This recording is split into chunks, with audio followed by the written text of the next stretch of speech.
big story this weekend is the last 4 days has been Trader Chuck. And anytime the Flyers make moves, I got to go to my go-to guy. So let's welcome in. Let's go to the Barb's Harley-Davidson Sports Hotline and welcome into the locker room from The Athletic, who covers the Flyers for The Athletic, Charlie O'Connor. Good morning, Charlie. How's it going, Billy? Charlie, man, how about Trader Chuck, man? He's going nuts. Hey, he said it was going to be a busy offseason, and he wasn't lying. They are doing a lot of stuff. Guess what, Charlie? I love it, man. This team wasn't going anywhere. They were mired in mediocrity. They played uninspired hockey. You had Carter Hart busting sticks over his crossbar. And guess what? I applaud everything that Trader Chuck is what I'm referring to him now as Trader Chuck is doing. Yeah, it was very clear that he believed this team needed a shakeup, and really until yesterday, you could make the argument that, well, he was just trying to improve the roster. That all the moves that were made. Shane Gostisbehere was traded, last week, mostly for cap room, I think. But the trade he made yesterday, trading Jakub Voracek, that's a shakeup move. That's a move, and I think it's a smart trade because I think Cam Atkinson, who they got back in the Jakub Voracek trade, I think he actually fits this roster better. He has more of a shooter's mentality. He's really good on the penalty kill. There's a lot of needs that he fills that Voracek just is not that kind of player. But you trade a guy like Jakub Voracek, who's been, a face of this franchise for 10 years. That's a move you make when you want to change the nature of a team. And clearly that was a goal of this offseason, to change, the inherent nature of the Flyers and shake things up and hope that allows the Flyers to basically break the cycle of mediocrity that they've been in. And that's the mark of a good general manager, someone that's not afraid to make the big move and seeing that, look, the Phillies and the Sixers are now being because of the Flyers being aggressive and Chuck Fletcher, flexing his muscle. The Phillies and the Sixers are on the clock now. I mean, Chuck Fletcher's done. I think he's making the fan base happy by doing something. I would say that, and obviously we'll see how these moves play out. We're not going to know if they worked until the season begins. But I think most Flyers fans are at the very least happy that by making these moves, Chuck Fletcher is acknowledging that what happened this past season was not acceptable. The Flyers obviously came into the season with a lot of expectations. They'd won their first playoff series in 8 years in 2020. They were expected to be a team that was going to contend, maybe not win the championship, but at least contend, at least make the playoffs and potentially go on a run. And they fell flat on their face. And I think there was a feeling among the fans that if the Flyers didn't do anything in response to that disappointing of a season, that a lot of people would have been out on the team, because you can't have a season like the one the Flyers had in 2020-21 and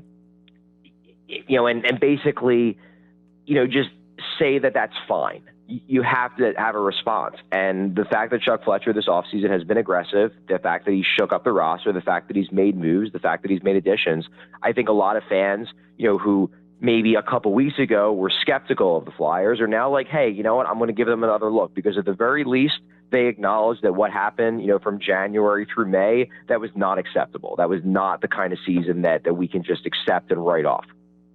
Hey, Charlie, it's Josh Hennick here. I want to ask you, all these trades that Chuck made, I think one thing that's overlooked a little bit is the fact that they've brought in now 3 guys who are alternate captains with their teams, Ristolainen, Ellis, and Atkinson. And that in and of itself seems to me that they're not just changing the roster on the ice, that the goal was to change the people in the locker room as well.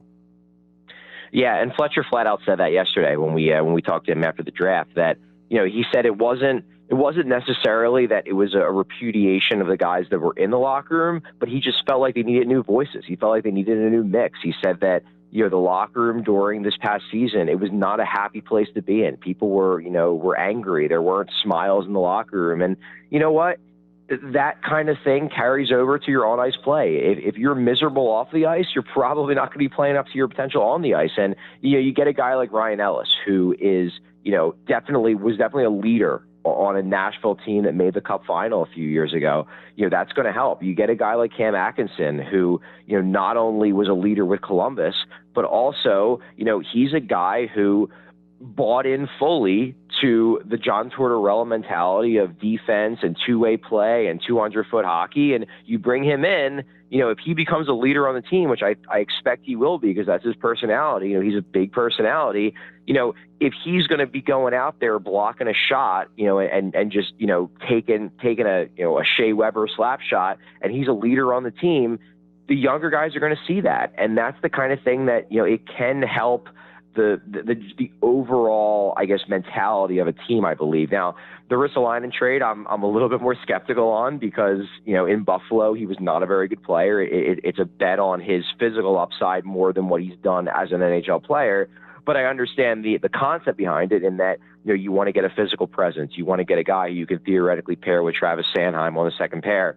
And you think he can be that guy. But I agree that, trying to shake up the locker room, trying to change up the mix, it was clearly a major part of this offseason.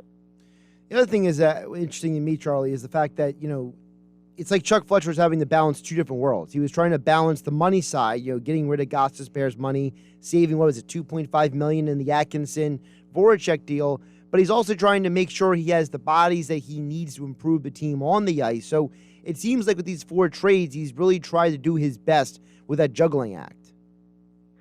Yeah, and it's hard. One of the underrated aspects of this offseason, and it was the same thing last offseason, is that it's a stagnant cap.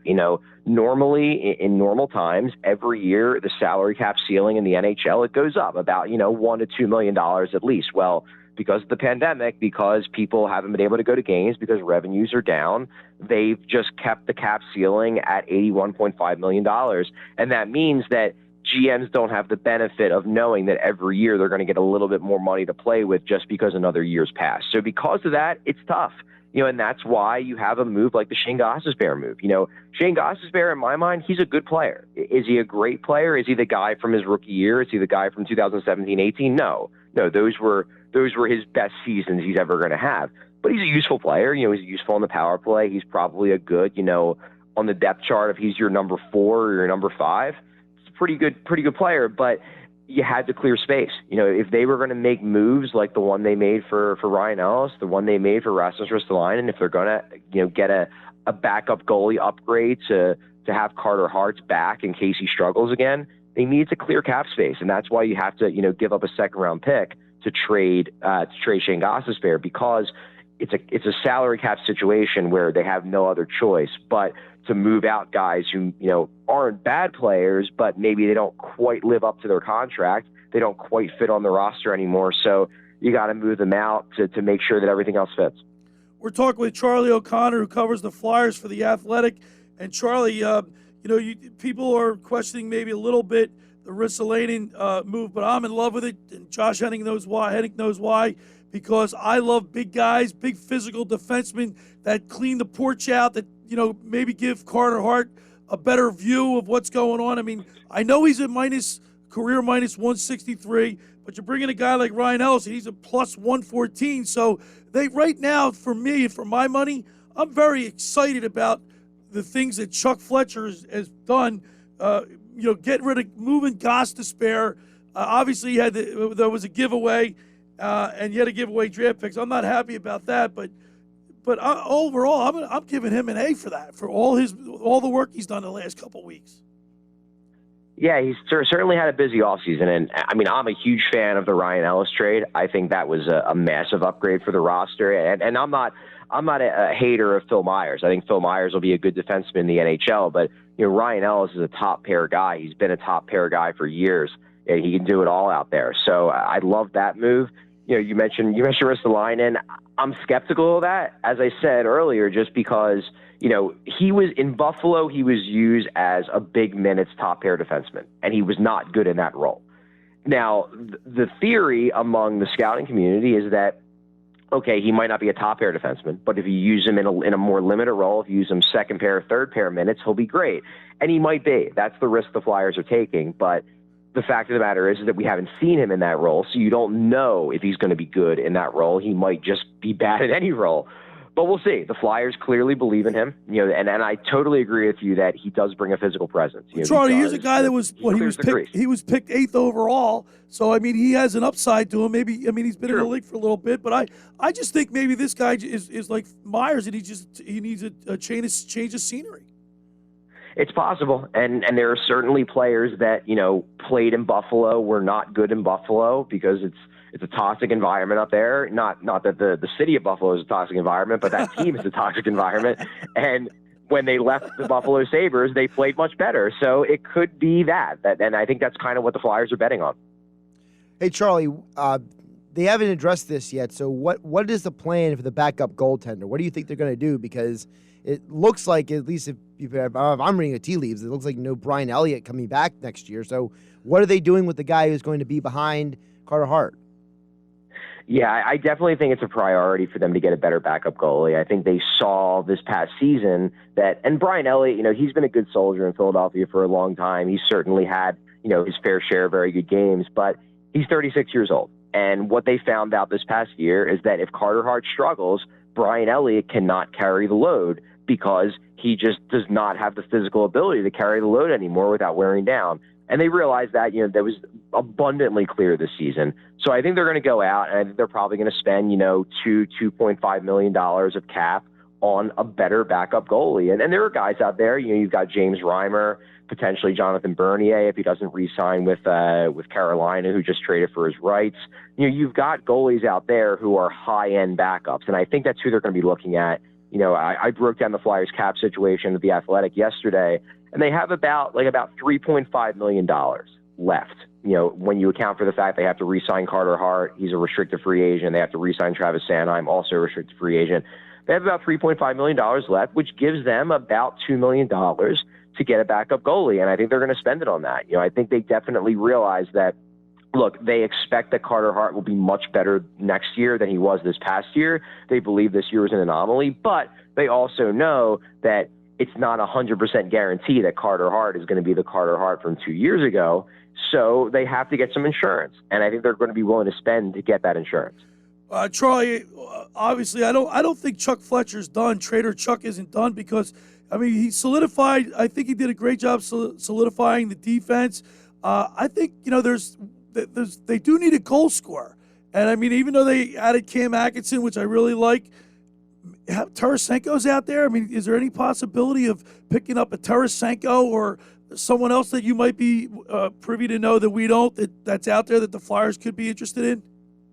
I definitely think that they've been circling around Tarasenko. Now, whether they can make that deal work, I'm not sure, but I think they like him. I think they like the fact that, he's not going to cost that much because he's something of a reclamation project after he had three shoulder surgeries and he, requested a trade from St. Louis. So he's not like he's going to come at that high of a cost. The question is that how do you make the money work? Right. Especially now, because the big way the Flyers were going to be able to make the money work was if maybe they moved out Jake Voracek in a Tarasenko deal. Well, now Jake Voracek is gone. Now they swapped him for Cam Atkinson. So I don't think the Flyers are out on Vladimir Tarasenko. It's just harder now to figure out how they'll make the money work. Maybe the only way you make a deal like that work is if in some way or another you're moving out of James Van Riemsdyk, and James Van Riemsdyk is a pretty good player. So, it's tougher. I'm not saying they can't do it. I'm not saying they're not interested, because I do believe they're interested in Vladimir Tarasenko. It's just a little bit harder, and by a little bit, I mean a lot harder, to make sure that somebody like Vladimir Tarasenko can fit under the cap when you're also making a fair deal for him, considering what his value is at this time. All right, the one last thing for you, Charlie. The Philadelphia Flyers selected 6 players during the 2021 NHL entry draft on Friday, Saturday. Anybody stand out? I know they got a speedy winger on the 46th overall pick, but anybody stand out for you that might make an immediate impact? I don't think anybody's going to make an immediate impact. I agree that the Finnish winger they took in the second round, he's the really intriguing player to me because he's a very fast winger. He's a shoot-first guy. One guy who is intriguing, I don't know if he's going to make it, but they picked a local guy in the 7th round. They picked this guy McLaughlin, who he's from Chester County. He's going to Penn State next year. So not saying he's going to pan out. Obviously, 7th round picks are kind of like lottery tickets. But hey, it'd be pretty cool if you got a local Pennsylvania kid on the Flyers in like 4 or 5 years, right? That'd be pretty cool. Well, Charlie, Rick Tocchet was a 6th round pick. Say, so, I mean, Yeah. All right, Charlie, listen, man, anytime we have Flyers information, we go right to you. You're my Flyers insider. I really appreciate it. And listen, we'll talk to you soon, and have a great rest of your weekend. All right. Thanks, guys. There he is, Charlie O'Connor, who covers the Flyers for The Athletic. And I tell you what, man, Trader Chuck, Josh, I love the moves.